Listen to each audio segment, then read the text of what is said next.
Hi folks, I'm Chris Vallillo from Orphan Instruments and I have our latest restoration here to share with you right off the bench. This is a 1930s era K-built guitar. It is called a Gaylord artistic model, and Gaylord was a brand that K built and sold in competition with itself, as it were, just to expand their markets. There were many different brands K did this with. This one is a very unique example in that it is a solid mahogany archtop. And I know this because there was a crack in the top here and a crack in the back. And when I glued it, I was actually able to open this up and look all the way through. And the wood was, in fact, solid. No laminates. Fairly unusual for Ks, but not so much in their early days. Let me give you a taste of it, and I'll tell you a little bit more about it.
There's more to that song, and you can hear it on my soon-to-be-released recording, by the way.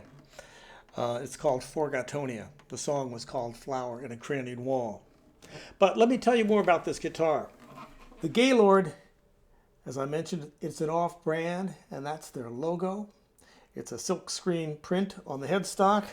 The neck, the fingerboard is actually maple, but it's painted on top to look like rosewood, and there are painted markers up and down the fingerboard rather than inlays.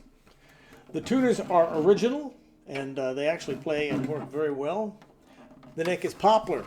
As I mentioned, the entire body is solid mahogany, and it's an original tailpiece. We are missing the pick guard and the associated hardware, but frankly, I don't even bother to replace those anymore. I like these instruments better, particularly these mahogany guitars, without a pick guard. The bridge itself is half original and half reproduction. The bridge and the nut were both made of ebonized maple. And this is maple that has been dipped in an acid bath to turn it black, a cheap way to emulate ebony. And the nut had deteriorated to the point where I had to replace it, and I replaced it with a solid ebony nut. And then the top section of the bridge had also completely deteriorated, but I was able to put it back together enough to use it as a template to recreate that top also out of ebony. The wood on this guitar is just beautiful, and the finish on it is in great shape. There are a few minor rough spots, surprisingly little for a guitar as old as this one is. And it really plays very well.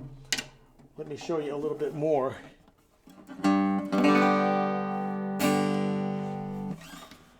So here's a little flat picking.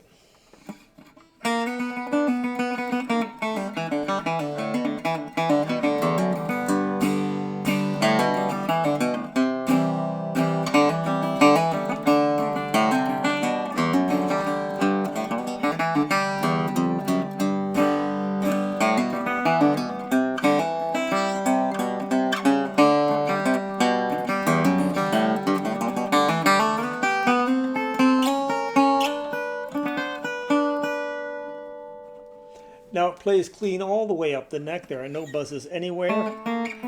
The action is set perfectly to Martin factory specs. 3 30-seconds at the 12th fret on the low E string, 2 30-seconds at the 12th fret on the high E string. So, sweet little guitar in great shape.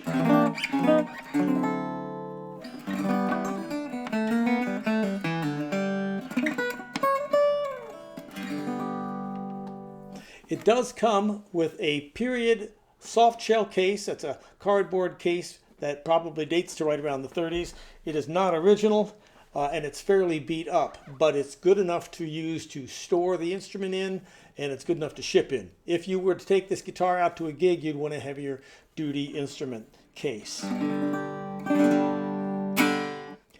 In terms of the work done on this guitar, as mentioned, I replaced the nut with an ebony nut. I rebuilt the bridge with ebony, cleaned all of the metal parts. I did not have to reset the neck, I'm very pleased to say. I glued and cleated the top crack and glued the back crack, cleaned and greased all the tuners, leveled, crowned, and polished out all the frets. So it turned out to be a sweet little guitar, I gotta say. The biggest problem, of course, was cleaning this instrument. It was so incredibly filthy. I used almost an entire bottle of Virtuoso Pop guitar cleaner, which is some pretty powerful stuff. But as you can see, it really worked out well. That's a gorgeous finish. The neck has a very strong V profile, but it is not that wide and is quite comfortable to play, even for someone like myself who has fairly small hands. It is a flat fingerboard, however, and it has brass frets. The guitar is currently for sale at reverb.com, and you can find it by going to Reverb and searching for the words Orphan Instruments, and it will bring up all of the instruments I currently have for sale there on Reverb. I'm asking $575 for the guitar with the vintage case, and I gotta say, it's a sweet little guitar, and it really plays like a dream. You can learn more about what I do at my website, orphaninstruments.com. And I'll tell you that I am revamping the website and will be upgrading things so that I can make entries there much quicker. Anyway, thanks so much for watching. Hey, like my YouTube channel. I'll be posting additional restorations as they come. And we'll catch you down the road.